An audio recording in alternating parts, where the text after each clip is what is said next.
Moj današnji gost je Andrej Rozman, lahko rečem Andrej Rozman ali Slovaška. Torej poosebljenje Slovaške v Sloveniji in seveda tudi obratno.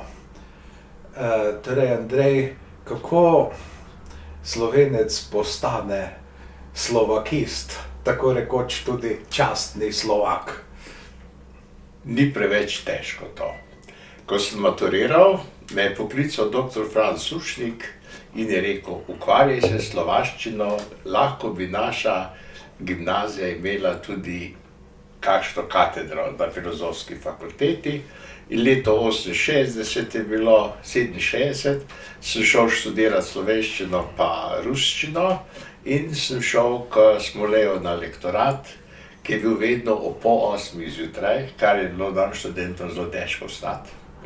No, ampak takrat je 68. leta se je pa začelo to liberalizacija v Češko-Slovaški in takrat so dali Slovaki izredno dosti štipendij.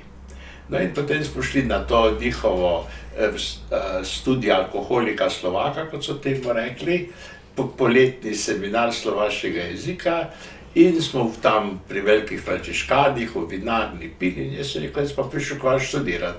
In smo na škrnicl papir napisali prošnjo, profesor Slimak je imel kolek z eno krono, ga je gor nalepil in na osnovi tega sem jaz dobil štipendijo.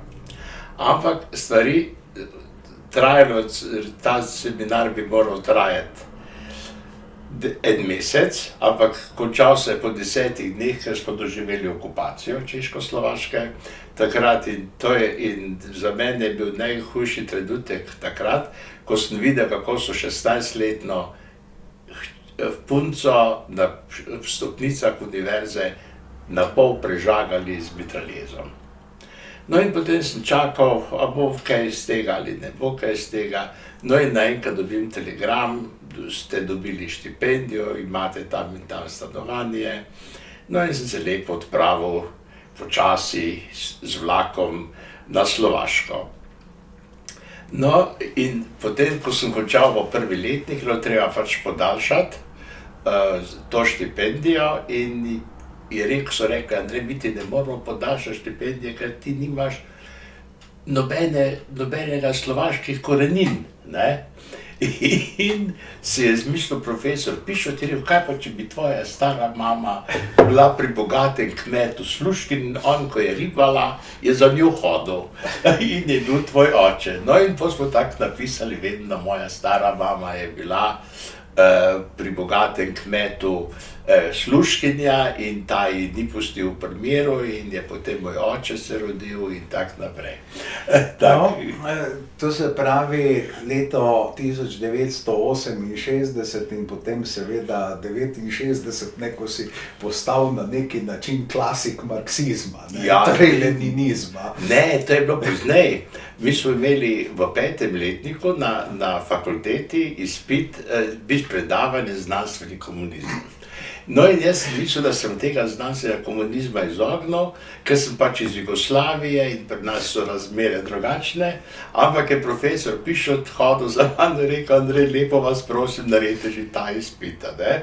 In sem šel delati izpit na Centralni komitej Komunistične partije Slovaške. Pridem tja v recepcijo, tam so dva do zob oborožena miličarja, kam pa greste? Jaz sem rekel, k tovarišu Čuderliku. Tovariš Čuderlik, dajte dokumente, da bi v slovanski potni list imate obisk iz tujine. Naj počaka. Počakajte malo, prišla tajnica po mene, šla je pred mano, tu Vanes, tak skrušen. No in tam je v kotu je bil taka klubska mizica, na njej so bili konjak, vodka, obloženi kruhki, kava, čaj, vse kar sem hotel. Pravi, kaj pa vi radi? Sem rekel, jaz pa izpit. Rekel, Mariška, odnes tole, vse odnes. In je ona pospravila in potem smo začela izpitati. Jaz sem se čudil njegovim vprašanjem, on mojim odgovorom. In na koncu mi je rekel, češko-slovaški državljan 150 let ne naredite tega izpita. Jaz sem rekel, mislite, da bo komunizem trajal 150 let? Kaj je rekel? Tisoč. Leta 89 pa na trgu Hvezu slavil srečo, pa je s ključi mahal. Sem rekel, kdaj imel prav? Je rekel, zato ste pa dobili pozitivno oceno, a ne da. No, mislil sem pač na nekaj drugega, ne, torej, ne tako, da si pač verjetno eden redkih ljudi v Sloveniji z izpitom iz znanstvenega komunizma, ne, ampak torej, prvomajsko parado, torej, ki si se jo udeležil pač in tam postal klasik marksizma. To je pa, mi smo morali tuji študenti tudi hoditi v prvomajske sprevode, a ne manifestacije. No in takrat je sin od pisatelja Tatarka bil pa dober fotograf in so nas slikali in so naredili slike take velike in smo vsak sebe nesel v tem sprevodu. Svojo podobo, jaz med Leninom in Marksom recimo.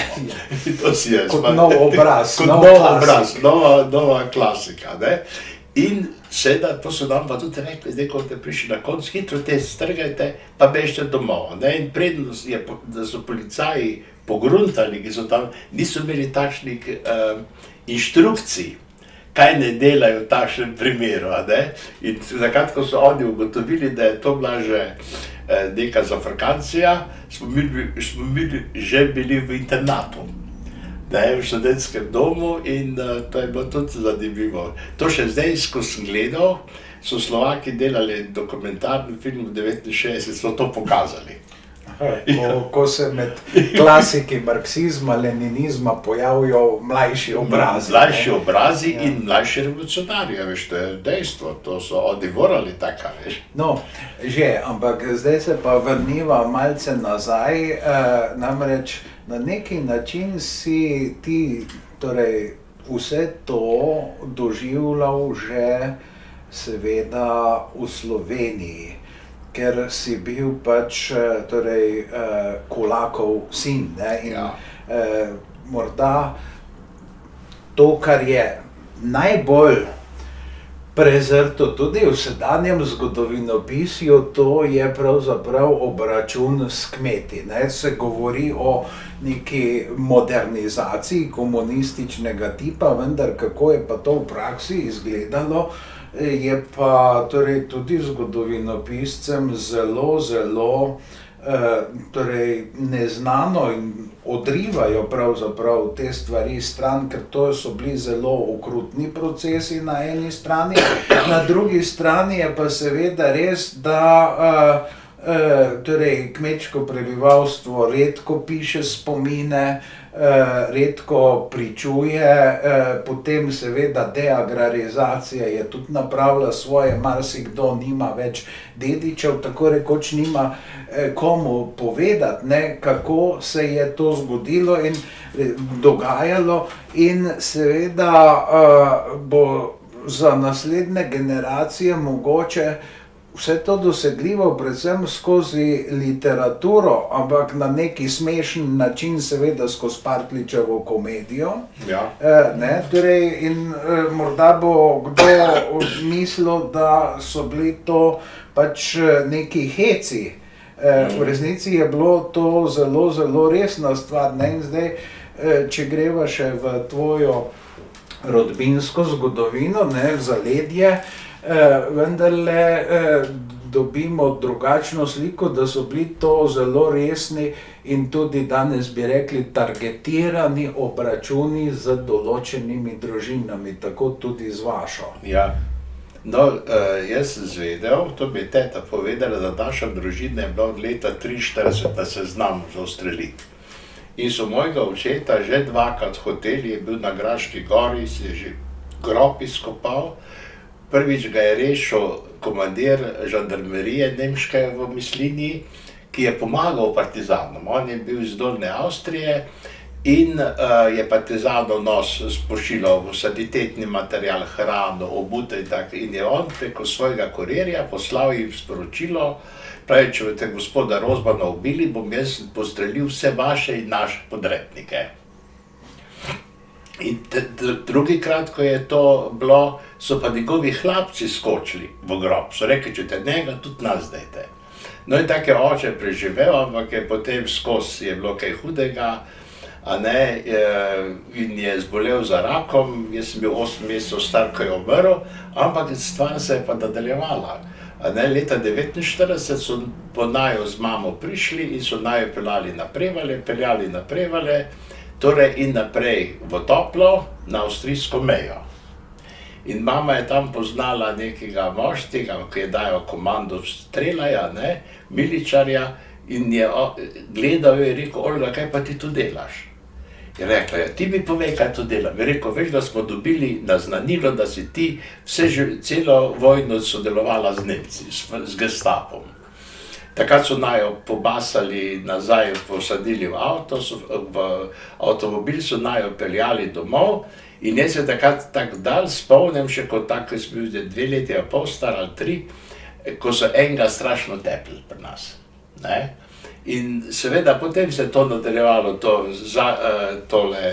zakon o viničarskih in drugih odnosih, ko so nas tam eni sosedi, to je bil tudi en tak šoštrček, pri nas tak mali, ko je bil med vojno, je bil Reichsbriefträger in je nosil, je naznanjeval ljudi, po vojni je imel pa rdečo zvezdo tule gor prilepljeno. In recimo, in takrat jaz sem bil star enih 6 let, ko smo šla na sodišče z mamo, pač, ko so naju tožili, ker so hoteli nama vzeti posestvo in so pljuvali po meni ti Smrkovec, Kolaški, eno, drugo, tvoj oče nas je izsiljeval, nam ni dal živeti in tako naprej.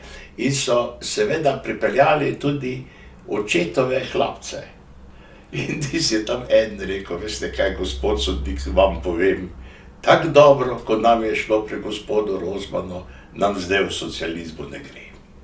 In oni so hoteli, mama je bila sama. Jaz sem bil mali, neke hlapce pa dekle smo imeli, no in seveda, ko je pa treba sušiti posestvo, veliko kositi, so pa ti delavci, ki so potem bili zaposleni v gozdu, pa pri gozdnem gospodarstvu, pa v državi, pa v sodarni, so ob 3 zjutraj prišli k nam kositi.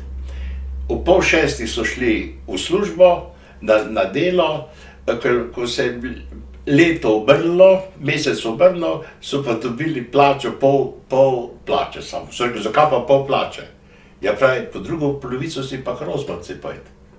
Ne, in to so bili zelo hudi časi, recimo, potem je bila nacionalizacija, recimo nam so naredili tako odmero pri hiši, da smo imeli pol kuhinje je bilo v državni lasti, pol naše, pa kurišče je bilo v državni lasti. No, to se pravi, takrat so bili še štedilniki, pravzaprav zgrajeni, zazidani, tako da jih ni bilo mogoče prestaviti, in torej kurišče je bilo od enih. In zato so rekli, Rozmanca, to boš pa plačevala najemnino za kurišče. Mama se je pritožila in so potem tudi to zlikvidili. Ta geodetke je to naredil, mogel lastnoročno sredi noči pucati to črto.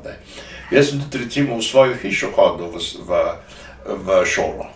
Ko nam so vzeli hišo in tam je bil pa eden, ki je pa tudi bil, tako reče, Mira Notranc, in on je mene pljuval, takle je rekel, ti Šmrkovec, Kolaški bomo ti, če ti bo delavski razred dovolil, da boš 4 razrede osnovne šole končal, boš lahko vesel. In jaz sem skočil z 1. nadstropja dol in sem se zabarikadiral v kozolcu. In sem gor služkinje so mi nosile hrano, so rekli, virti, kar jejte. Potem so pa naenkrat prišli moja mama, upraviteljica, pa še 2 učiteljici in so se enoglasno drle, drejc ti butl zlezi dol. Sem rekel, ne grem, ker me ta ne bo učil, ker me ne bo pljuval, in sem po 3 tednih zmagal. In sem lahko šel k drugi učiteljici popoldne. No, ampak recimo na Slovaškem si pa doživel, kako so morali pač biti otroci drugih poklicev, kot so bili starši, ne? Torej, da bi se ustvaril nek enoten socialistični delavski razred, ne? In torej, tam si mi pripovedoval nekoč anekdoto, pravzaprav kako je nekdo imel srečo, da tista komisija, ki je odločala, kaj študira, ni vedela, kaj je to konservatorij. Vse to je bilo pa, to se je zgodilo na Moravskem. No, recimo, glej, od moje žene, stari starši pa starši so pred vojno imeli 3 trgovine na južni Slovaški. No in seveda, ker so bili pa drobni buržuji, prosim, pa kamion so imeli, z lesenimi kolesi. Mislim, feltne so bile lesene. No in Iveta, čeprav je bila odličnjakinja in vse, celo Stalinova pionirka, jo vedno pohvalimo, ko vidimo tisto njeno sliko, ki je zelo prapora slikana. Ko je končala gimnazijo, je hotela iti študirati medicino. So rekli, ne, medicine pa ne moreš študirati, ker so tvoji starši drobni buržuji bili in nimajo preveč radi socializma. To je pa res, da moj tast je poslušal samo Glas Amerike pa Svobodno Evropo. No, lahko greš pa študirati agronomijo, industrijsko kemijo, pa nemščino, slovaščino. To so bile možnosti. Pa je šla nemščino, ker je bila vzhodne Nemčija, ne. Tako se pa od tega, to je bilo pa v Zlinu, takrat je bil še Gotwald, je pa tudi oče imel tudi neko gradbeno podjetje njegov, pa letalo je imel tako, dvosedno. No in seveda je rekel, kaj bi pa ti šel študirati? Je rekel, na konzervatorij bi šel. No in pa so tam se miza zasedala, tam te komunisti so bili skupaj, no so rekli, če gre pa v konzervarnost za konzerviranje, pa kar ne gre, ne. In je pol on na tak način prišel na konzervatorij, če pa ti vedeli. Ja, da je konzervatorij seveda glasbena ustanova. Bi pa ne bi prišel skozi. A da je potem recimo naš prvi lektor slovenščine, ko je bil Jožo Ambrož, njegova žena je slikarka in on je bil pa med vojno, ko je bila Slovaška republika, je bil pa kulturni ataše na Dunaju, slovaški. No in seveda njihova hčerka je bila pa seveda skozi, vsako leto so mu podaljševali delo, na 1 leto je samo imel, potem so ga zasliševali in tako naprej. Ni smel pisati člankov, lahko je pa samo arhive urejal, pa izdajo knjige. Arhivsko gradijo, pa vse, v bistvu tiste ta glavne uvodne besede so pa drugi pisali, ki so bili potrjeni, ne. No in seveda hčerka je hotela iti študirati slikarstvo, Johana, in so rekli, ne, pravi, veš, to pa žena je akademska slikarka, ti si profesor pa akademik, pravi, hčerka je lahko samo snažilka ali pa v kakšni trgovini lahko dela, nikakor pa ne more študirati. In tudi dekle, potem se je mama doma učila, da je slikati, je bila kar uspešna, ampak potem od nesreče pa vsega tega se je začela zapijati in se je v bistvu samomor z alkoholom naredila. No, pogovor smo začela na ta način, zato malce primerjalno, ne, da pač tvoja izkušnja različnih socializmov, ne, torej to je, ne, torej, da je pravzaprav bila podobna, ne, da tisto, kar si na Slovaškem potem videl, ne, kot pač že človek izoblikovan, ne, si na neki način poprej doživljal, ne, kajti v študentskih letih tukaj v Ljubljani si pa pripadal Kocbekovemu krogu, ne, torej tudi ste organizirali proteste, ne, torej morda nekaj besed o tem, ker je to popolnoma neznano, da je pravzaprav Edvard Kocbek ni bil samo takšen oporečnik, pa nekaj mnenja, ampak da je imel tudi svoj študentski krog in ki ste tudi na neki način demonstrirali. Veš, jaz sem Kozbeka poznal še od otroških let, ne? On je bil naš družinski član, moj stric, ki so ga ubili v partizanih, zdravnika pa pesnika in prevajalca. Torej, on je bil partizan, tvoj stric. Ja, Tone Čokan. Tone. No, to se pravi, on ni imel kakšnih, recimo, deviacij proti partizanskih, Ne, ni imel. Torej, bil je preprosto partizan in je izginil, torej leta 42. 20. junija, po Dolomitski izjavi. Ja, ne, to je bil še pred Dolomitsko. A pred izjavi, če je 42. 42, ja. To je torej poprej, ne, ampak bil je pa prvoborec, ne, Ja, pravzaprav, seveda. ne, ker je že v leta 41 bil v partizanih, Ja, ne, ja. seveda kot kristjan, ne, Ja. ampak potem ni bil recimo sprejemljiv, ne, nekomu še danes ne veste, pravzaprav nekje je njegov grob, ne Nič. zakaj, ne kako. Vemo, kdo ga je. Ja, torej to je pač neka zarota molka, ne, pa ne glede na to, da on proti partizanom nikoli ni nič naredil, samo za njih, ne, ampak se to je, ves Kocbekov krog je pravzaprav Seveda, takšen, ja. ne, in zdaj, kako je pa Kocbek potem reagiral na vse to in z vami mlajšimi, kako je Veš, delal? on je hodil redno, v bistvu enkrat na leto je prišel Šentilj, To je pri Mislinji. Pri Mislinji, ja, Šentilj pod Torjakom, Ja. da bo točno. Ampak drugače je bil pa njegov, da župnik je bil njegov sošolc z Lemenata in takrat je še pa mariborski škof, Držečnik prišel in se je Micka samo križala. Je rekla: "Moj Bog, Gospodi, dvomijo v Bogu in pijejo." Ja, no, in jaz sem potem, ko sem začel pa študirati, sem pa začel hoditi.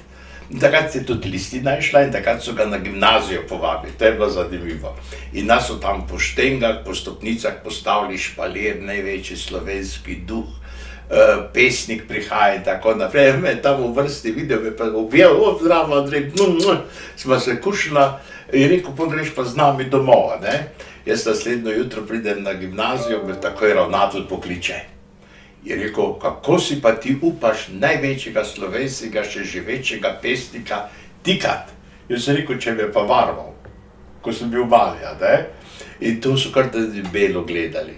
No, ampak No, to je bilo v tistem času, ko je Kocbek bil začasno spet pri sebi. v javnosti. V javnosti, lahko, ja. ne, No, jaz se spominjam, jaz sem redno k njim hodil tam, ko sem bil v Ljubljani, skoraj vsak teden sem enkrat šel k njim. No, v bistvu smo se malo pogovarjali o teh zadevah. Vem, da takrat, ko mu je Boris Pahor poslal ta vprašanja, je bil zelo v dvomih, je rekel: "Ne vem, kaj naj naredim, ne vem, mučil, jaz sem prav videl, da se mučijo, ne." In jaz sem rekel: "Veš kaj, pa kaj, napiši, ne, napiši, kako je bilo, boš že videl, ja, pa to, pa ono." No, in potem, ko je to išlo, sem pa tudi bil v Ljubljani, je šel pa tudi čez Trg Republike, je šel pa od Zemljariča. Sem rekel: "Idi, počakaj, kaj pa je?"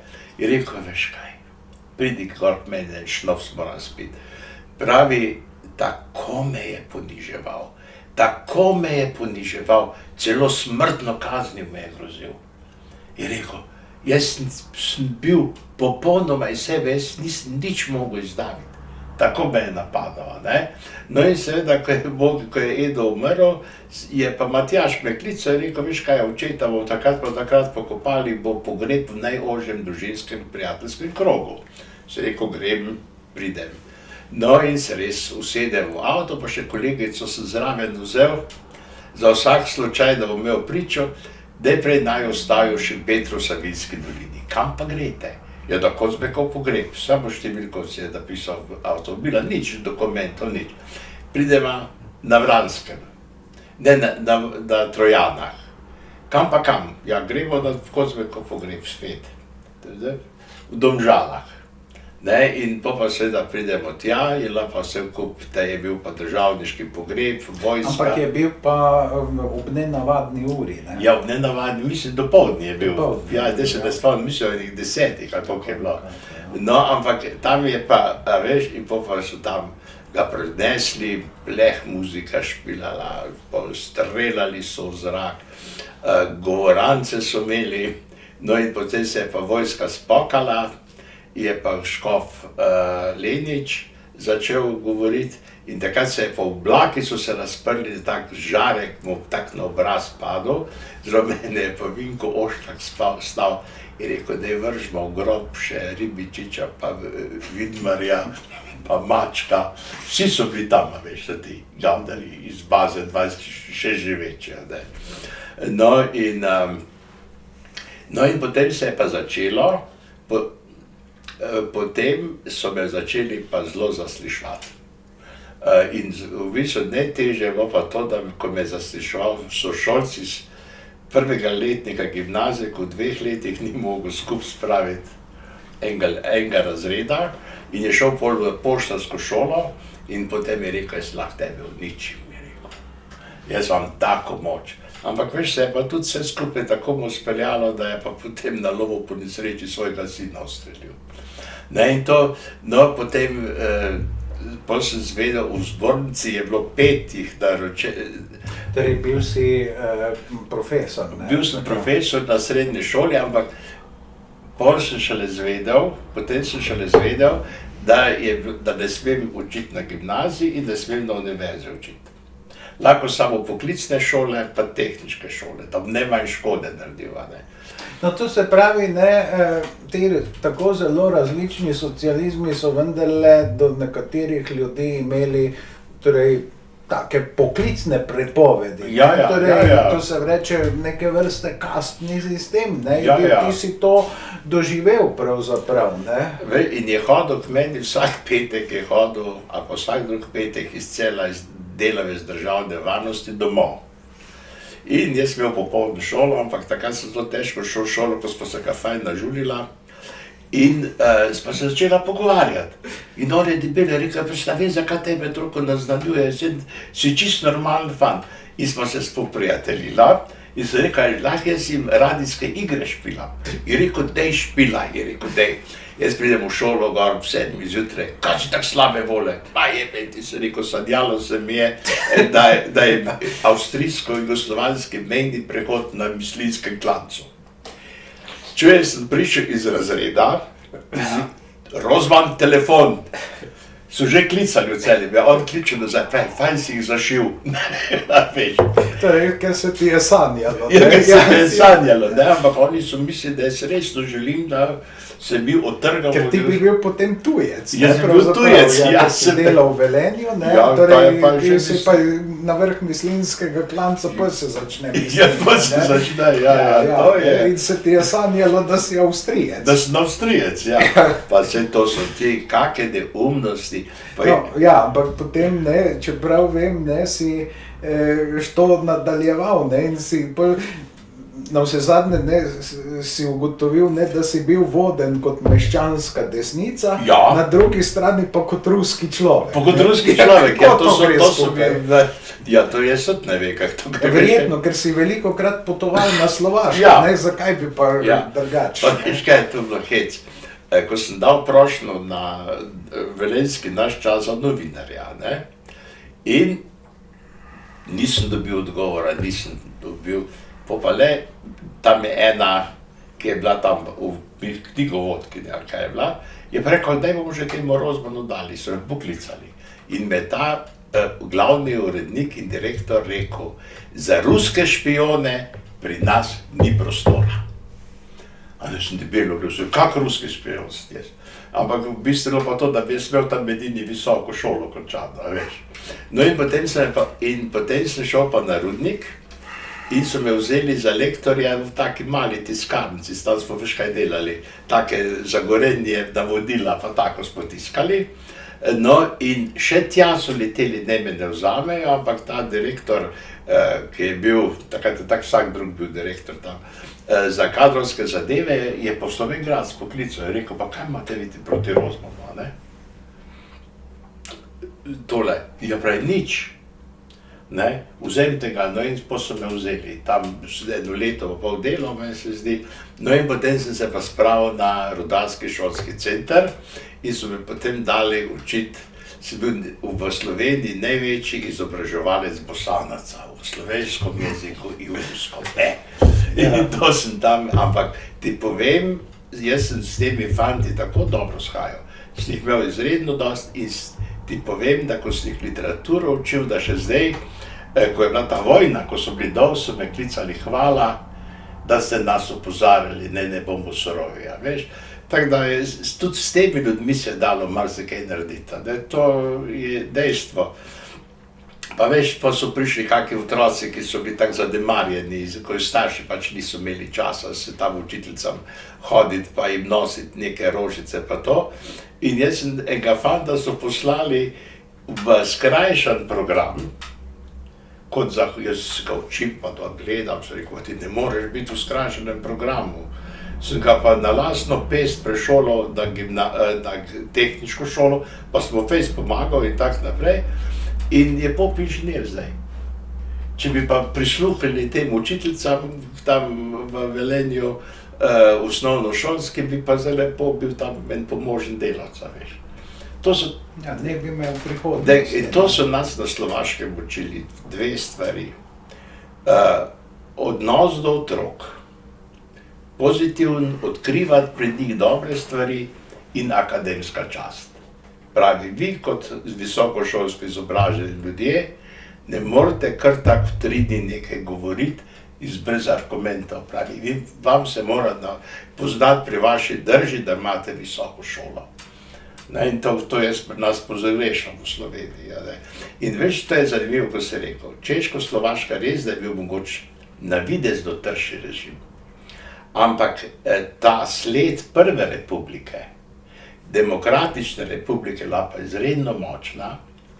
In vsi ti, jaz sem imel še srečo, da so me stari profesori učili. In oni so bili gospodje profesori, imel je držo. A veš, tam je bilo, recimo, so mu rekli, napisal boš eno poglavje o slovaškem narodnem preprodu. Je rekel, pa rabiš? Je rekel, 15 let. In je se poglobil v to, znal je jezike in še zdaj to, kar je napisal pred 50 leti, še zdaj drži. In sicer se je pa bal komunistov, tako da je bilo veselje, ker je tudi ugotovil profesor Pišus, da je bil na seznamu za ustreliti med vojno. Veš, to so, ampak ti ljudje so znali, veš, tam smo hodili tam v neke te privatne vinarne in je tam en profesor Pavlini, ki je bil tak jezikoslovec in to, je rekel, jaz edino ideologijo, ki jo priznavam, je krščanstvo. Eden ga je naznano. Takoj so prileteli na faks, da ga je treba vršiti. In veš, kaj se je zgodilo? Vsi profesori so rekli, tudi mi bomo odstopili. In oni so že iskali v 3. letniku študente, ki so bili povezani s to državno varnostjo, ki so špecali profesorje, da bodo takoj končali faks in da bodo lahko predavali namesto njih. Ampak so ta drža, ne, tudi mi bomo šli. Veš, in to je to, jaz zdaj, ko grem tudi na fakulteto gor, se prav pozna, da teh profesorjev ni več. Neko čisto drugačno vzdušje je na tem. Potem je bil recimo Stanislav, ki je učil starocrkveno. Stanislav, starocrkveno slovaščino, ko se enkrat razburil, ko smo bili nekaj rekel, raje, kot da vam zdaj predavam, bi sedel Ljubljan pri 6 pa pil cvičeka. Je rekel, no, Andrej, povejte, kak je cviček. Sem rekel, gospod profesor, jaz ne vem, kak je, ampak zdaj ga dajemo samo na solato. Tudi to se je sfadiralo vse. Ja, torej, mislil sem prej, ko sem govoril o Kocbeku, da je Kocbek nikoli ni pozabil, kaj je Kidrič njemu napravil, in da ste demonstrirali na en poseben način proti Kidriču. Ja, takrat je bilo pa tisto, ko smo se slekli do gat pa do majice, pa uvili v rjuhe, pa smo sedeli pred Kidričem, takle pa sveče. Pred spomenikom, pa sveče, so prišli Biličani, kaj pa to delate? Ja, sedimo pred spomenikom. Ja, kako ste pa oblečeni? Rekel, ja, povejte, kje je napisano, kako moramo biti oblečeni. Da nam je Kocbek rekel, reč, ne. Veš, ampak še drugo, kar je, jaz recimo potem zadnja leta življenja Javorška srečal, ko ga je Hilda Tošakova na kulturni dan povabila v Šentilj. In seveda... Jože Javoršek, ki je bil pač zdaj znan kot nekdo, ki je torej anti-Kocbek. Ovaduh je bil, ja.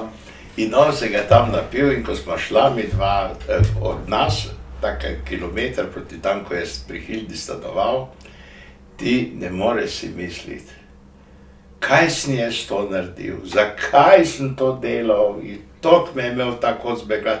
Ti prav celo pot je razlagal, da ne ve, kako naj se odkupi. A veš, zato. Je rekel, prisilili so me, jaz sem to moral delati, pa nisem hotel. A veš, in to so, ker, veš, in vse tudi recimo tile medvojni pa povojni pobijalci, ko so bili, niso bili lahkega življenja. Tako da, tisti, ki govori zdaj, da je bilo komunizem v Jugoslaviji nekaj srečnega, pa v Češko-Slovaški, s tem ne more biti se vredno, veš. No, če se spomniš, kako so ti poskušali potem, ko si končeval študij, kako so ti to hoteli preprečiti. To je tudi neka posebna zgodba in zdaj človek se danes sprašuje, kako je mogoče, da se tajna policija s tako v bistvu nevarnimi ljudmi, kot si bil ti, ukvarjala, oziroma da je pravzaprav naredila nekoga, ki to torej ta sistem gleda po strani. Veš, kaj je tam bilo? Oni so hodili k meni, jaz sem prišel zvečer domov, zjutraj živel Gabro iz Maribora v Ledermantelu pri nas. In so hoteli od mene, torej, da bi jaz špioniral svoje jugoslovanske študente. Pa če sem se s kakim informbirojecem srečal, sem rekel, veš kaj, jaz sem šel gor študirat, mene špecanje ne zanima. In bil sem že, 70 leta je to bilo, se je speljem lepo, sem šel pa avgusta gor, ker sem še mogel neko seminarsko nalogo napisati. In on mene tam počaka pred železniško postajo v Mariboru, a boš pil, sem rekel, ne bom. In jaz sem takrat vedno se v prvem razredu vozil, ker je bilo dosti gastarbajterjev, in če sem v drugem razredu z njimi sedel, slak naslednji dan šel sam kemično čistilnico. No, in sem bil samo v kupeju noter, sem šel na stranišče in takrat so mi pa med Grazom in Dunajem ukradli potni list. Jaz pridem na Dunaj brez potnega lista, kaj je zdaj. In seveda, zjutraj sem šel tam na ambasado jugoslovansko, so rekli, Rozman, mi vemo, komu si ti potni list prodal. To so mi dali pa en tak papir, da sem lahko prišel domov in takrat je bilo tako, da če si izgubil potni list, da so ti ga ukradli, ga pol leta nisi mogel dobiti. Jaz meni padla fakulteta, ko sem bil v 4. letniku, potem bi mi padlo, v vojsko bi mogel iti, 15 mesecev in tako naprej. In jaz sem ves tak skrušen sedel doma, kaj ne naredim. In čez 3 dni, ko sem bil doma, čez 7 dni, pride iz Lavoda komandir bejne straže, en Hanzi je bil, je rekel, v civilu. V civilu, je rekel, Osman, kar veš ima. Je rekel, potni list imate tule. So ga po kozla smeti na Dunajskem v južnem kolodvoru vrgli. In me lepo pelal in rekel, kar spakajte se, kar grema. No, in me pelal v Celovc, na vlak, me plačal karto, pa sem šel. In sem se na tak način rešil. Potem, ko sem prišel nazaj, pa sem bil že poročen in tak naprej, bi lahko tudi v Sloveniji, ki je bil v vojski, so me dali v Mostar. Prav na vsak način so nagajali, kjer so mogli. In potem, veš, je bilo pa zanimivo, takrat, ko sem začel delati kot lektor, sem imel pa na 3 leta habilitacijo, in sem dal spet prošnjo, ampak takrat sem še po Velenju delal. In je morala tudi šola dati soglasje.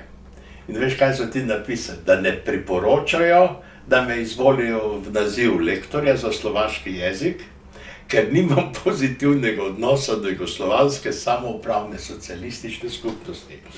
In jaz pridem v petek, gorbe Breda počakaj, kaj s tebi bumbari, pa ne boš delal. Breda pogorel. Je rekla, Peco, je rekel, s tebi bumbari, pa delo ne boš, poglej, kaj so ti napisali. Potem Je pokazala. Pokazala, ja, je rekla, takoj so začeli, kot da so me vzeli, ja, veš. No, potem smo v Velenju naredili reprint, smo delali Balantičevih pesmi v groze ognju plapolava. Veš, da to je naredljenih V ognju groze. v ognju groze, ja. Naredljenih 200 izvodov, en je pretipkal, to pa so pa ciklostil.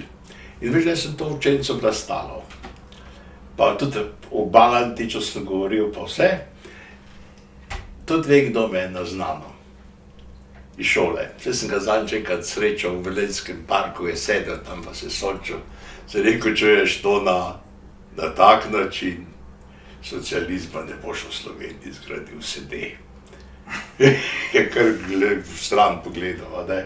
Veš, ampak to so bili ljudje, ki so, recimo smo imeli enega, ki je za zemljepis, partijci so imeli vedno od 8 do 10 zvečer sestanke.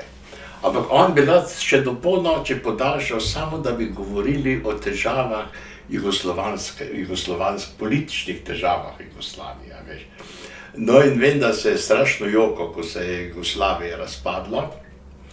Ne, pa te se spominja recimo v Velenju, ko so Titov spomenik postavljali. Jaz sem delal takrat tiskarni, sem bil predsednik zbora delavcev. In je prišla delegacija k meni, koliko denarja boste pa za Titov spomenik dali? Sem jaz rekel, ja, če boste v glavno šraf naredili, zelo dosti.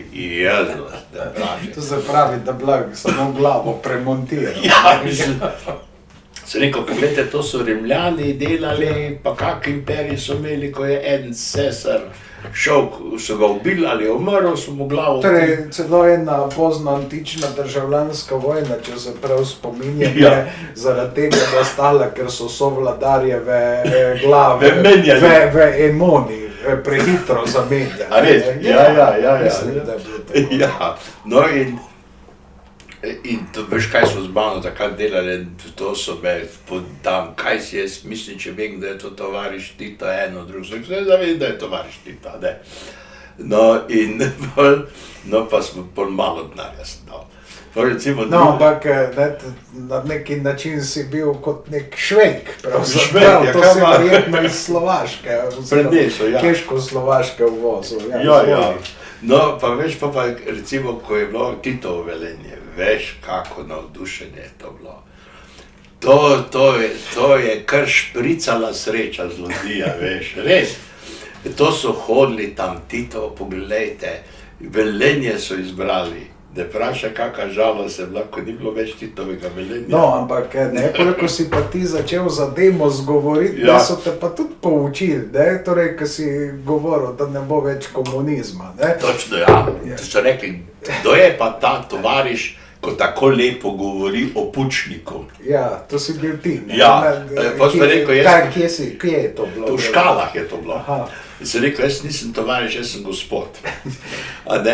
Jaz sem pa Pučnika tudi odprej poznal, ko so Pučnika prvi zaprli, so pri nas tako hišno preiskavo naredili, da ženske niso hiše 14 dni pospravile. Ker je Pučnikova sestra je mene učila v prvem razredu. In smo skozi bili taki dobri kolegi in tako naprej. No in jaz sem rekel, konc komunizma boste se mogli. Je rekel, tule pri nas komunizma ne bo konc, to pa ne bomo počeli. Kdo ti je to rekel? To je tam en rudar bi rekel, veš, tako. Da v Velenju bo pa komunizm. Komunizm do konca. Pa tudi spiš Tita de Moris, pa Kardelja imamo tam otroci po njem.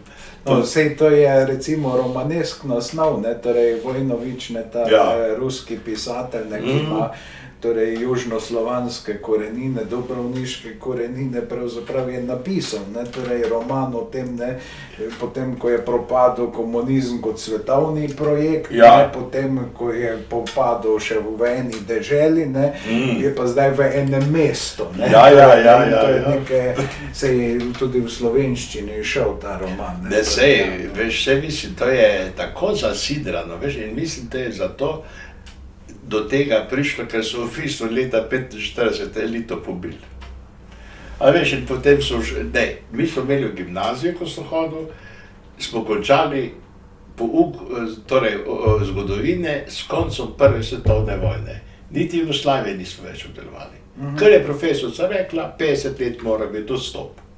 Ne. In tudi, recimo, so zelo, potem so šele te generacije, nove so, ki so prišle, so potem prenašale to. No, seveda je pa, ne, torej, težko najdemo prostor v Evropi, ne, kjer bi do menjave elit prihajali tako pogosto, ne, kot je torej 1918, ne, je eno dosti temeljita zamenjava, potem 41, ko Nemci počistijo, ne, torej potem 45, ne, ko je pač konec elite, ko začne nastopi avantgarda, ne, to je zdaj drug kriterij, ne, za tiste, ki so zgoraj, ne, torej, ne, in potem je na vsakih nekaj let, ne, v Jugoslaviji ena dovolj temeljita čistka, ne, torej obračun z Đilasom, ne, 54, pa še prej so informbirojevci, ne, pravi namišljeni informbirojevci, ne, potem je seveda so prišli na vrsto trdorokci, ne, torej 66. leta. Ranković pa Ranković, ne, in njegovi, ne. Perspektive. Pa potem seveda tam 71, 72, spet neka menjava, ne, in seveda, ne, potem še pa očitno ugotavljajo, ne, da so ustvarili prazen prostor, ki ga pa mislijo zapolniti, ne, z usmerjenim izobraževanjem, ne, ki je pa nek res gromozanski poskus na ljudeh, ne, torej usmerjeno izobraževanje, sploh torej ta izobraževalna reforma, ne, ki je partijski projekt pravzaprav, ne, in zdaj to seveda ti si tukaj to doživljal, ne, od blizu, ne, torej v srednji šoli, kjer se je pač to odvijalo, ne, z seveda takšnimi izkušnjami, ki si jih opisal, ne, dobro, nekateri so seveda imeli še mnogo težje izkušnje, ne, torej tamkaj, ne, na Koroškem, slovenskem Koroškem, ne, so, torej Vinko Ošlak je odkril, ne, če se ne motim, torej mikrofon, in kaj je napravil potem? To je bilo tako, veš, da je hišo so popravljali, je pa rekel tisti zidar, je rekel, čujte, vi imate pa to eno lightingo. Je rekel, kako lightingo pa imamo, veš, in je bil mikrofon noter. On je šel v apoteko, je kupil 2 kili vate, je položil v kufer noter, v to taško, vato, na mikrofon vato, in ga je nesel državnemu tožilcu Slovenj Gradcu. In rekel, čujte, meni so pa tole hajmandistovci naštimali in prosim, da me zaščitite. Veš, da in pol je ta odstopil, ni več hotel biti tožilc. No in pa so pa prišli tudi naši bumbari gor, ta je državna varnost, z nekim aparatom, je pa rekel, čujte, a bi vi meni malo tole premerili, če še imamo od hajmandista kakšne mikrofone? Je rekel, saj smo vam samo taj nastavili. Torej ni bil hajmadist. Ni bil hajmadist, ne? Seveda, verjetno bi težko začeli sploh kakršnokoli preiskavo, če bi javil, da so pravzaprav to. Pa vse takrat, ko ste skozi preko hode, tudi imate mikrofon, so vse vedeli, kaj smo se pogovarjali, veš, tako da, ne, vse to je, no veš tole, kar s tem usmerjali izobraževanje, ko si rekel, mi smo zelo protestirali proti usmerjali izobraževanju. In je prišla ena moja učiteljica iz 6. razreda, ko me je zgodovino učila, je bila pa inšpektorica. Je rekla, Rozman, vam je pa žal, ko vam bomo vzeli zadnjo oblast v razredu. Sem rekel, veste, kaj vi boste pa kar teh. Jaz sem imel pa očima iz Primorske in me naučil italijansko fašistično pesnico in jaz sem tisto italijansko fašistično pesnico prepeval na vseh partizanskih proslavah. Ker so rekli, poglejte, kakšne lepe pesmi so imeli tudi italijanski partizani. Sem rekel, boste pa kar teh, ko ste mi dali odlično oceno pri zgodovini, ko sem vam fašistično pesem pel. Je bilo konc. Ja, pa vse veš, ko so ti pa nisi že usmerjeno hodil. Ne, jaz sem bil zadnji pred usmerjen. Ja, no in to je bilo tako, ko so v 4. letniku po 3. konferenciji še več nismo v razred dobili, so se že hajkali vse posod, ko so rekli, se mature ni, nas bojo tako spustili. A veš, in je to bil takoj, ali pa recimo, ko so naredili v 1. letniku gimnazije, si imel 140 ur slovenščine. Pravzaprav ni bila več gimnazija, ne bila srednja družboslovna šola, ampak jaz sem tam na pa naravoslovna. Ja, jaz sem učil na rudarski, tehniški pa poklicni. Tam sem imel 140 ur slovenščine, 70 ur za literaturo, od starega Egipta do Cankarja. Oni pa 15 let stari. Potem recimo zgodovina je bila 1 leto in to od prvega zagorskega Hajduka do drugega Hajduka, in bilo konc. Od Gubca do Tita, ne. No, mislim, takrat so uvedli neko veliko cezuro pri Pariški komuni. V prvih letnikih se je učila zgodovina do Pariške komune, potem seveda naprej. Skratka, kakšen požasten eksperiment, najprej to usmerjeno izobraževanje, potem pa še bi na to naj prišla skupna jedra, kjer je pa nastal seveda en popoln odpor. No, kaj pa pravzaprav, če primerjajo zdaj to slovaško vzgojo, torej na univerzi so naredili pač seveda drugače. Torej je bil odpor zaradi solidarnosti profesorjev. Tega pri nas ni bilo, ni sedaj in nič ne kaže, da kdajkoli bi bilo.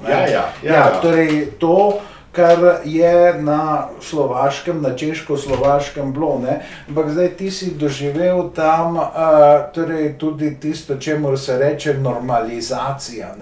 Je bila kakšna razlika med češko in slovaško? Velika razlika je bila.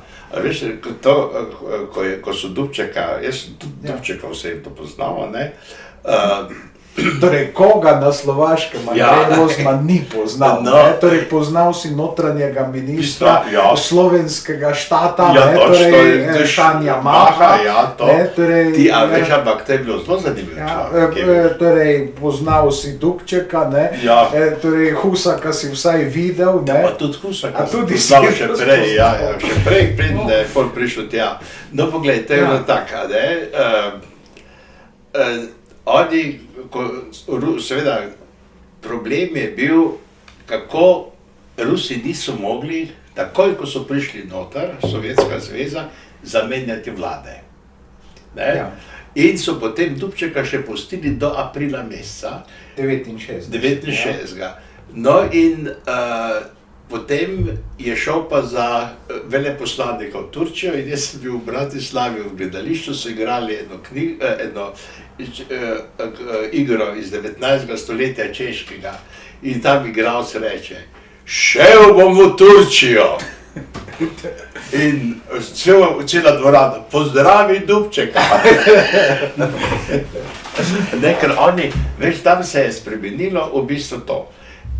Bilo je tisto uradno, kar je bilo, kar so mogli se držati, in bolj se je razvilo prijateljsko življenje. Recimo, jaz sem se družil z enimi igralci, ki niso smeli igrati. Ampak oni so v svojih stanovanjih prirejali igre. In enkrat so, recimo, Antigona, Otelo sta bila prepovedana gor. In oni so naštudirali hotela in mi lepo tako dnevni sobi, taka velika. Ampak zakaj je bil pa hotelo prepovedan? Zaradi Zaradi klanja. klanja. Ja, no in to je bilo v hiši noter, a veš, in tam igrajo lepo vse. Mi sedimo, nekdo zvoni pri vratih in lastnik gre ven, pa dva tipa stojita prej. Igramo. Ali lahko sodelujeva? Pojdite noter. Delavca državne varnosti. Redno sta hodila med nas in nista ene slabe stvari napisala. A veš, in telo tako, recimo na Češkem so ti trdorovci hoteli takoj smrtne kazni. Ne? In so tam popucali to, Torej Jindra pa... Jindra, pa Kempni, pa tile, ja. No, medtem ko pa na Slovaškem, pa Husak ni pustil, ker on je sam skozi to torturo prišel. On je enkrat razlagal, kako je moral celo noč do pasu v vodi stati. A da je mogel lasen drek jesti namesto paštete. Pa take so delali. Torej, on je bil, Gustav Husak... Božazni nacionalist. Ja, torej to je bil odklon, ker je bil pač sodeloval pri slovaški narodni vstaji, ki je bila pač odpor v bistvu slovaške redne vojske proti hitlerizmu. Zgodba je precej podobna varšavski vstaji. In to so Rusi tudi pomagali. Niso prišli na pomoč, pa bi lahko takrat z pomočjo redne slovaške vojske dejansko več kot polovico Slovaške takoj osvobodili. Seveda, samo tam so Rusi prišli in so potem tudi svoje te partizanske zadeve rihtali, ampak veš, to je zanimivo, da Husak, on je bil prepričan, pa to je bil intelektualec, znal nekaj jezikov vse, torej, da edina rešitev Slovaška je v sklopu Sovjetske zveze. No in potem so ga pa leta 52 zaprli kot buržoaznega nacionalista in takrat je bila. Oni so, pri 50 letih, v 50 letih so začeli zapirati predvojne komuniste. Recimo od Slovakov tak znan je bil ta zunanji minister, Vladimir, da se spomnim. In to so vse obesili. Potem je bilo tudi z Milado Horokov, tudi to. Torej, Čehi imajo zdaj filme o tem, pa tudi posneli so Češko stoletje, torej nadaljevanko o teh rečeh. Skratka, imajo neko živo zanimanje in odnos do te zgodovine, kar je popolnoma drugače kot pri nas, kjer se govori zgodovino zgodovinarjem. Torej, oni mislijo, da je zgodovina za vse in da je vsem potrebna ta, recimo, da rečeva tako, podstat. Torej, tudi v, da rečeva tako, popularni kulturi. In to je bistveno drugače. Torej, ta odnos, in zdaj, da se vrneva Husaku. In on je v bistvu, on je rekel, vse takrat so to zaprli, Laca Novomeskega, on je tak krhek človek, on, če si mu komuniste omenil, potem že tam v 60 letih so ga kosti bolele, od groze. No in Husak je potem, je bila ta amnestija, so ga 60 leta spustili, 63 so jih rehabilitirali, ampak on je še skozi, poleg tudi knjigo napisal Slovaška ljudska vstaja in tako naprej, in je leta 68 ga je pa Dubček postavil za prvega tajnika Slovaške partije. In Husak je po mojem tisti čas, ko se je to dogajalo po okupaciji Češko-Slovaške in tako naprej, bil spet notranji razklad. On je vedel, da ne sme dopustiti obešanja, na drugi strani pa, da Dubčeka ne more rešiti. Se je potem za to odločil in je v bistvu z veliko težavo, po moje, ker veš, tam je bila, prva njegova žena, Husakova, je bila zelo dobra režiserka, ki so ji tako daleč ta državna varnost pripravila, da je naredila samomor. Potem je druga žena, je bila pa novinarka, ki je pa sicer samo čez vikend hodila v Prago k njemu, ampak je drugače normalno pisala in tak naprej in se s helikopterjem vozila. In so helikopter popravili, so še v drugo ženo ubili. A veš, in zanimivo je, da edino na Husaka niso napadali. A veš, tega so pustili, primer se je pa tako malo umrl, samo rekel jim je, to mi je potem tudi tale en slovaški krščanski demokrat rekel, ne ponovite naših napak in ne organizirajte množičnih, torej voltiranih procesov. Ne, in to je on hotel tudi.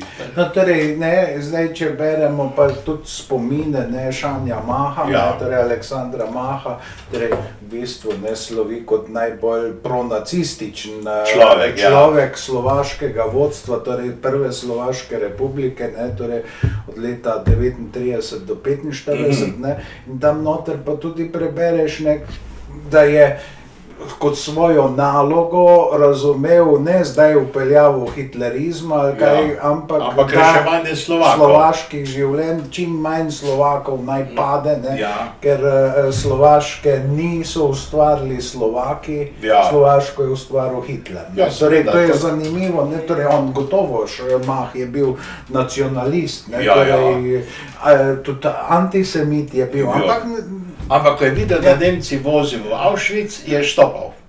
Ne, ker zanimivo je to, ko so ga sodili po vojni, ja, ne, tam je zanimivo, ko piše v teh svojih spominih, pravi in so rekli, tebe bo tako mislil.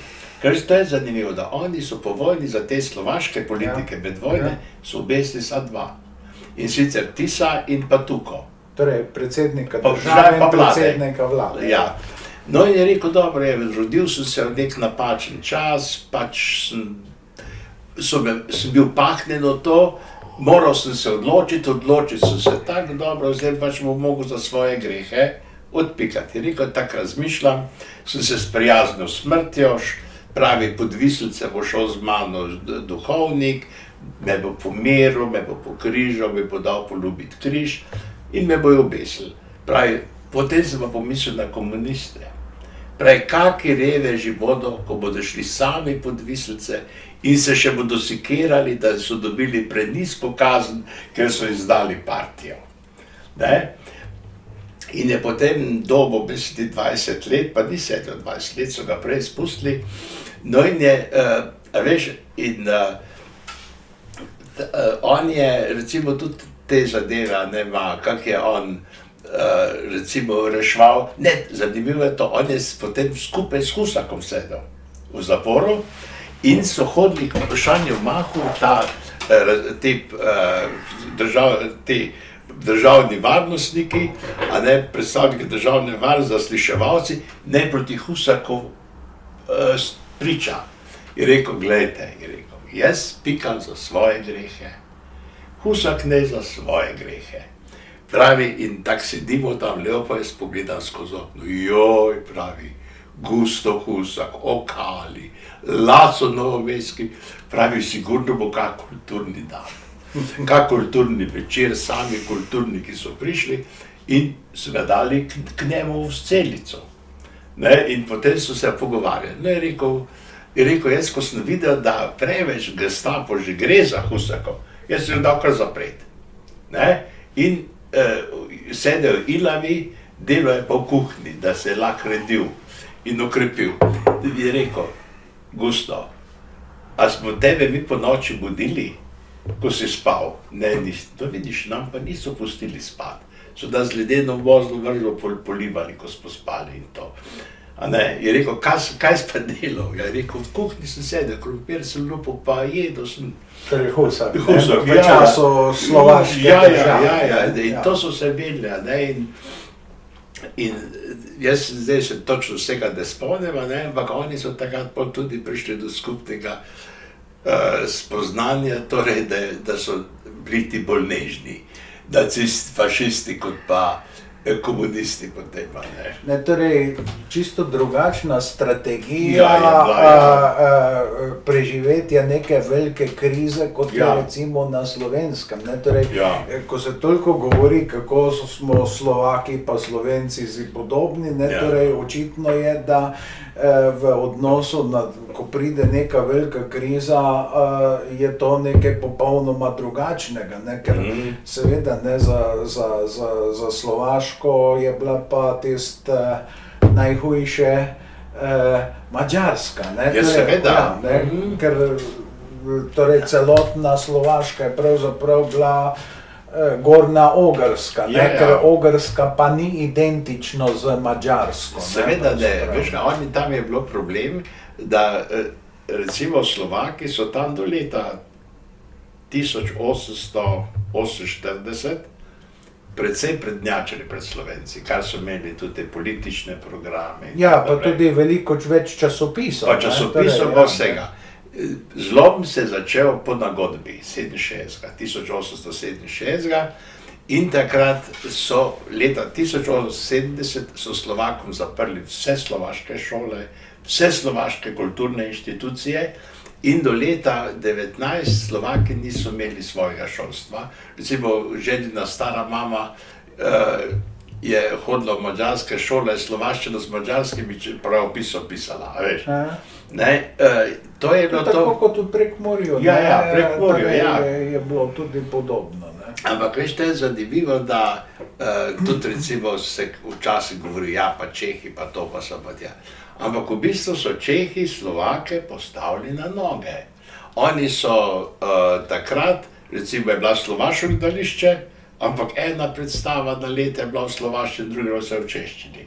Je bila Slovaška univerza, potem Komenskega, so bili vsi profesorji, so bili Čehi Čehi, od ja. začetka, Ja, ja. to 20, pol 30 letih že.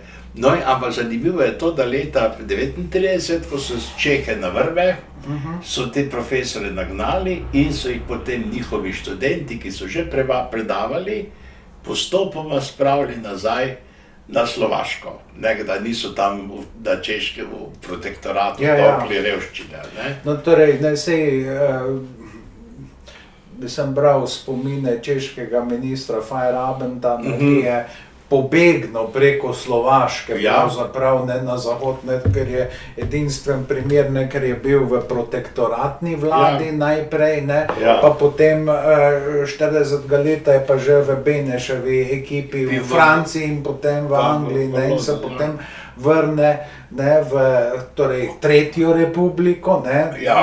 Češko-Slovaško, ne, po drugi svetovni vojni, ne, in seveda potem 48. leta, ne, ko Adijo, komunisti Mare. prevzamejo oblast, spet mora Zbežati, ja, ja. ne, in potem mislim, da tukaj na Koroškem je preživel potem večer življenja, ne, in napisal zelo zanimive torej spomine, ne, na to, kako so pravzaprav prehajali mejo, ne, on je torej preoblečen v kurjača, ne, na lokomotivi, Se je peljal čez, se je ja. peljal čez mejo protektoratno, ne, recimo, ne, in tako, ne, pač, ne, ampak je pa tudi tako, ne, da pravzaprav tisti ljudje, ne, ki so razglasili prvo Slovaško republiko, so v glavnem bili Čehoslovakisti. Ja, se je ne, rekel tale Aneški stric. To je bil pač... Ja, je rekel, da je bil predsednik snema. Ja, torej parlamenta. Ja, ne, parlamenta, torej, Radiš. Ja, Ja. to se pravi, ne, po Münchnu, ne, nastane druga Češko-Slovaška republika, ne, torej z vezajem, ne, Ja. kjer je državni predsednik, ne, je Emil Haha, Ja. ki je verjetno bil prvi predsednik, ki je dosti dobro razumel slovensko. Ja. Ne, torej, ne slovaško samo, ampak tudi slovensko, ker je bil član Češke podružnice Slovenskega planinskega društva. Ne, torej, to je zanimivo, Ja, ne, ja. torej ta tragični predsednik, ne, pač ne, v tem času torej njegove vladavine ne, dobi Slovaška avtonomno vlado, ne, ki Ja. je pa spet interesantna zato, ker tisti, ki bi naj bili kvizlingi, ne, ki Ja. Hitler določi, da bojo minirali Češko, Ja. Slovaško, Ja. ne, torej Karol Sidor, ne, Ja. tega nočejo napraviti. Pa Djurčanski. Ja, tega nočejo napraviti, ne? In potem v pravzaprav Tiso kot duhovnik gre v Berlin, ne? In ga tam sprejmejo kot državnega poglavarja, ampak on ni takrat več niti predsednik slovaške avtonomne vlade, ne? Ker so ga je Sidor zamenjal. Ja, ja. Skratka, to je ena zelo interesantna zgodovina, ne? Mislim, zakaj? Ne? Primerjalno je zanimivo, kako nek narod reagira na veliko krizo. Ne? Torej, tisto, kar je Stjepan Radić za Hrvate rekel, ne, da kad se veliki tuku, mali pod stol. Pod stol, Torej, to je in to njihova so Slovaki držali. strategija preživetja, nekje pri nas je pa to nekaj popolnoma drugačnega, se zdi to popolnoma zavrženo. Ne? Torej, oni so pa ubrali ravno to pot, ne? In zdaj torej, obračuni so bili po drugi svetovni vojni, to je še pač v Benešovi republiki bilo, torej izrazito mili, ne, torej v primerjavi. Lahko bi Tiso pomilostil, pa ga ni hotel. No ja, ne, ampak to je še zdaj velik spor, ne, torej za tuko nobeden pravzaprav se ne zavzame. Ja, ker tukaj je bil neki mađarski špijon in eno drugo, on je že bil prvi pred vojno zaprt, veš, za tega. Ne, ampak veš, te zanimivo, se tudi pravi, Bach pravi. Jaz sem se zavedal, torej, da bodo vojno rešile velike države in veliki narodi. Moja naloga je bila, da nas bo čim manj padlo. Veš, to. Recimo, to veš, da Tiso je bil feldkorat v Mariboru. Mariboru, ja. Med prvo svetovno vojno in se seznanil z Antonom Korošcem, ki je potem postal neke vrste njegov vzor, ne. Kar pa danes Koroščevi podobi škodi, ne, ker potem nekateri projicirajo, češ da bi Korošec enako ravnal, ne, za kar pa nimamo nekakršnih torej dokazov, ne, ampak ne, takrat, ko sem jaz tudi začel hoditi po Slovaškem, ne, je zanimivo bilo, ne, takrat je bila velika uspešnica ta Otče našova knjiga Kebi, ne, Čebi, ne, torej, pa si človek predstavlja, ne, a bi na slovenskem lahko nekdo kaj tako ubrisanga napisal, ne, ker to je neka virtualna zgodovina Slovaške, ne, od leta 45 do Mečiarja. Do Mečiarja, ampak torej, Slovaška narodna vstaja 44. leta je pa zadnji odpor torej zmagovitemu Rajhu, ne, ki potem do leta 60 napreduje še v Afriki, ne, in potem tam ga napadejo z tajnim orožjem, torej zastrupljenimi puščicami.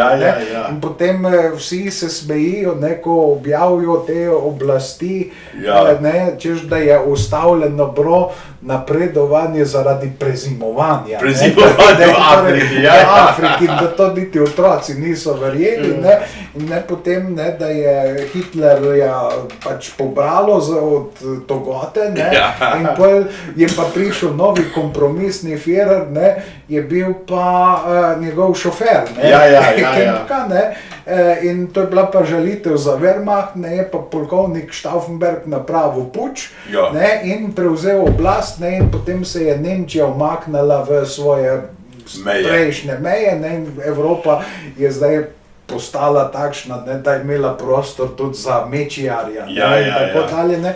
Mislim, kaj takega, ne, pri nas napisati, to je popolnoma nemogoče. Seveda ne, da bi pol tile glavni junaki naši. Ne, torej, slovaška kultura, ne, in zdaj, če se ob koncu tega najinega pogovora malce ozreva tukaj, ne, torej v to smer, ne, torej ti, Andrej, tako ali tako poznaš vsakega slovaškega pisatelja, ne, torej te dobe, ne, torej tudi jaz sem po tvoji zaslugi marsikakšnega seveda spoznal, torej zlasti Vilikovskega, ne, ki je tudi bil nagrajen v Vilenici, ne, skratka, Torej, kaj bi rekel, ne, o sodobni slovaški književnosti, katere je eden največjih posrednikov na svetu, si pravzaprav ti in so to tudi Slovaki priznali, ne, torej prevodi, komentirane izdaje in tako dalje, ne. A veš, recimo zanimivo je, zdaj že dolgo nisem zaradi covida bil gor,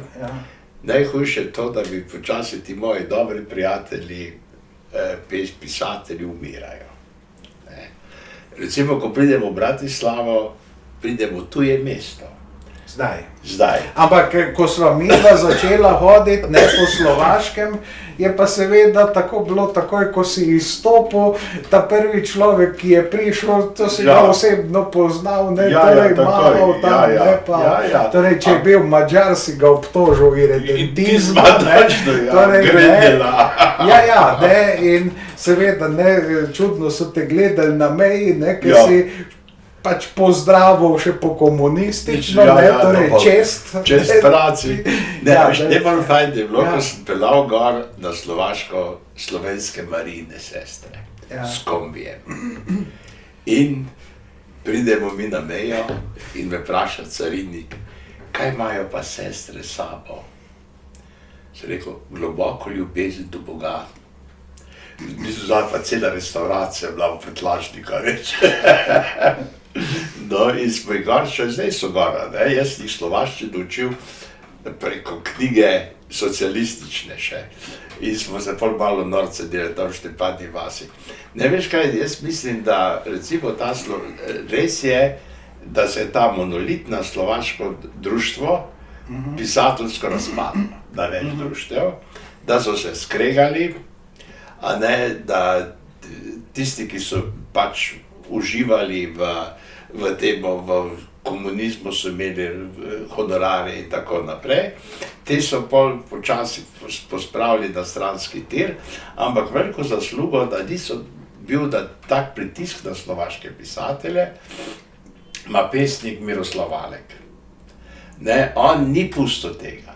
A veš, in on je bil v bistvu, on je bil minister za kulturo, ampak je bil tudi član politbiroja. Njegov tast je bil pa znan ruski diplomat Zorin, ki je bil v Parizu diplomat, pa v Londonu, pa vse posod. In njegova žena je pa delala na Inštitutu za tujo književnost. No, in seveda, ko je bilo to, so jo pa začeli grdo gledati eno drugo in je skočila pod vlak. On je pa poskrbel, da ti pisatelji, ki so jih pač po seznamu morali odstaviti, da so preživeli.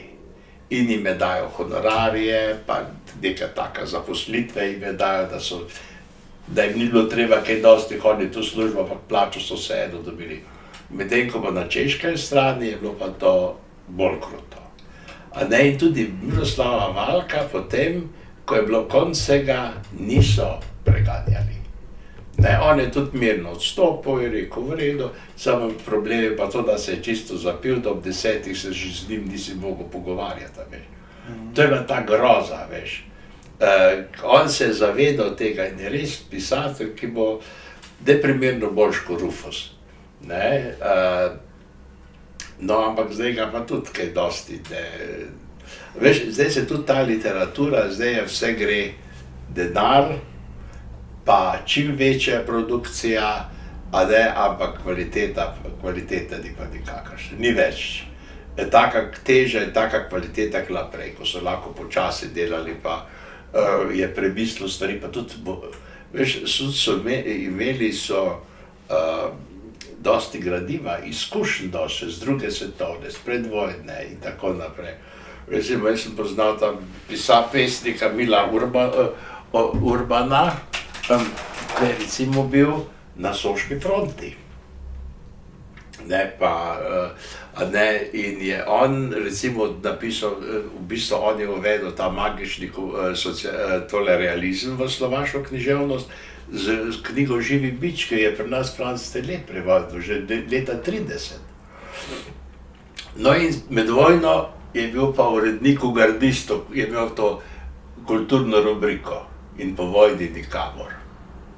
Torej, to je bila mišljenje, bil član Hlinkove Garde, ja, pa ni bil on. No, ampak ja. Glasilo je bilo, ne, Ja, to bi glasilo, pri nas bi se reklo, ne. Komunist, recimo. Torej, ja, po vojni, ampak Ja. prej pa kak drugače. Ja, no in pol, veš, in niso hoteli izdajati knjig, niso v to. No, in on je tam v horvatskem grobu, v tisti vasi živel in je skoraj enkrat zmrznil tam, da so mu potem pripeljali hrano pa kurjavo. No in pa so pa le, on je pa stalno pisal.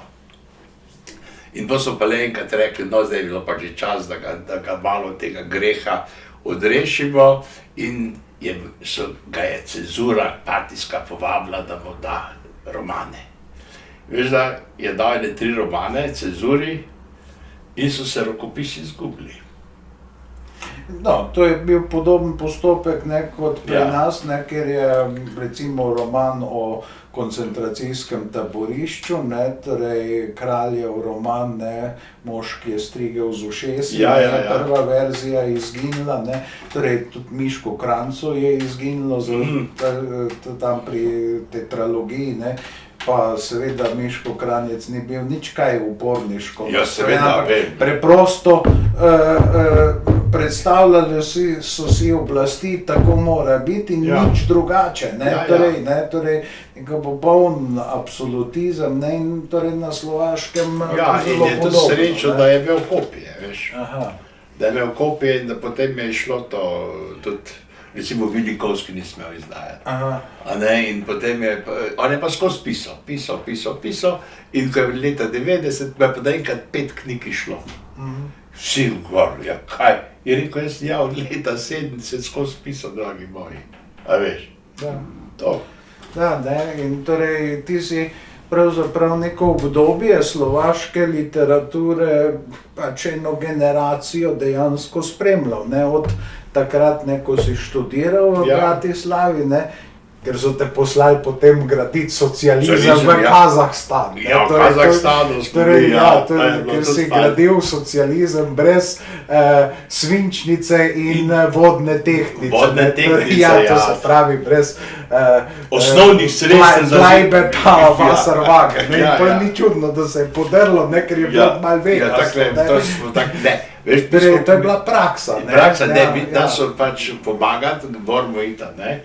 Ja. Jaz smo bili kakor na 2-3 tedne smo tam bili, ampak mi smo še kar naravnost pozidali, oni so malo bolj tak, in po so pa ravnali z reži, Ivan vlevo, Ivan pravo, a veš, To se pravi, ne, torej imaš izkušnje, ne, in Ja. bi bilo verjetno čisto prav, da bi te izkušnje in poglede in doživetja tudi kdaj zapisal, ne, torej to je zdaj eno povabilo v ta svet tvojih spominov, pravzaprav bolj izkušenj, ne, in želela sva pač dati neko primerjavo, Ja. kje je bil kakšen od teh dveh raznolikih socializmov, ne, enemu se je reklo samoupravni, enemu se je reklo realni, ne, Ja. torej in seveda kako so neke določene skupnosti reagirale na določen čas, ne, torej Slovaki popolnoma drugače, Ja. kakor seveda torej tukaj pri nas, ne, in mogoče zato, recimo jaz vem, ne, da si se ti zelo prizadeval, ne, da bi zgodovinarji slovenski in slovaški Ja. navezali stike, ne, in dokler so slovenski zgodovinarji rabili slovaške Točke ja, tudi. točke in tak naprej, je to neko sodelovanje bilo, potem pa ne, ampak ne zaradi neinteresa slovaške strani, Ja, ne, to pa torej, res. to je nekaj žalostnega pravzaprav, ne, in ker bi takšno odpiranje oken in vrat, pa še mogoče tudi kdaj strehe, koristilo. Ja, ja, Torej, ne, sej je, ja. veš, da jaz vidim, zdaj tudi študentarija, veš, sej hodil preko Erasmusom in tako Sokrates. Tudi v študentariji ni več tistega nekega naboja, hoče nekaj vedeti, veš, hoče. Ker oni samo tole moram naštudirati, tole moram naštudirati, to bom dobil ceno in tak. Ja, ampak torej, študij je pa v različnih deželah postal zelo podoben. Ne? Ja, Mislim, podoben, ker je pač z Bolonjo precej zniveliziran, ne? Ja. Ampak to pa pomeni planetarno enolončnico pravzaprav. Ne? seveda, Torej, ne? In, No, jaz sem recimo učil, Japonka je hodila, ko je v Tokiu študirala češčino.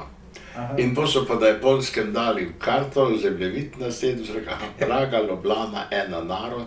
In so jo v Ljubljano poslali. On je bil, se to pa ni češčina. Ampak veš, si je kupila 360 ur slovenščine, tečaj sama in je zelo dobro. No, ti si tudi v Velenju Kitajca učil, in kaj ti je povedal, ne? Kateri glasovi so neprijazno? Ja, on je bil tak, mi smo ga 3 učili 3 ure na teden, vsak uro z nas je tekla, in on, in po enem mesecu ali 2 ga jaz vprašam Cuksijo, ali ti je kaj dolg čas. Dolg čas. Se rekel, a znaš rusko? Znam. Se rekel, skučna. Skučna. Pa nisem že vedel na kak način, se rekel, poglej, ti si v Slovenijo, že 2 mesece, v redu. Se rekel, tvoja žena pa hčerki sta po Pekingu, tudi že 2 meseci sami. In čez 3 tedne pride in reče, Andrej, ni dolg čas. Moja žena že star. No, in seveda je ugotovil, da so med kitajskim pa slovenskim komunizmom, da so podobnosti. Ja, je rekel pri nas direktor, stara komunist, prazna glava, pri vas pa tudi. Stara komunist, prazna glava. On se je poljokal, ko je šel, je bil pa katolik. Ko je bil tam iz tega Porta Arturja. In je rekel, da moja glava ni dobra za Peking. Sem rekel, kaj pa je? Je rekel, veš, jaz sem v Beograd reči, da je treba tudi Kitaj imeti odprta meja kot Jugoslavija. In meni so rekli, Kitaj je velika, ni treba imeti odprta meja. No, in veš pa, če se je vozil, jaz sem avto posodil, se v Avstrijo vozil in je kazal partijsko izkaznico kot vozniško dovoljenje. Pa nisi ga smel vprašati kulturna revolucija. Je rekel, Andrej, o kulturna revolucija ne govoriti. Je rekel, jaz tam skrbiti, fotrati svinja in jim recitirati citate Mao Zedonga. Veš, to je to. No, skratka, marsikaj si doživel, torej, zdi se mi, kot da se dogodki pravzaprav lepijo na tebe, torej, kjer si ti, se vedno nekaj dogaja. Ja, veš, ko smo šli prvič v Avstrija. In jaz sem rekel, je rekel, kdaj pa mi iti v Avstrijo? Sem rekel, veš kaj, ob 9 gremo, ne? On je bil že ob 6 pred meni na vrati. Je rekel, Andrej, gremo. Sem rekel, kaj bomo zdaj šla v Avstrijo, še spi? Je rekel, ura za 6 je uro naprej dal. In potem se je 2 lepo gor, prvi že v Avstriji še vse spalo. No, in potem smo pa kasetofon iskali, to v Šentpavlu. In on ti je imel vse preračunano. Je rekel, koliko cena kasetofon? Tak, ja, kurs, tak, neprijazno. Pa šla v drugo trgovino, 3., 4., 5., je rekel, prva ne bolj prijazno. In smo pošli tisto prvo trgovino in smo kupili kaseto. Takrat je bilo v Jugoslaviji 92 Kitajcev, ampak samo on je bil v Sloveniji in je imel edini dovoljenje, da lahko hodi v Avstrijo in tudi za ostale kupuje stvari. Potem je eno ladjo gorenjske robe prodal in da carinarnici niso vedeli, kako morajo izpolniti te deklaracije, in je on sam povedal, kakšne je deklaracije, pokazal, to morate tak. Je bil tak, sedaj še živi, ali ne, takrat je bil star 40 let, da bi že mogel biti enih 80, ne. Ampak smo še po en čas si pisali, pa je pa neko to gasno vse skupaj.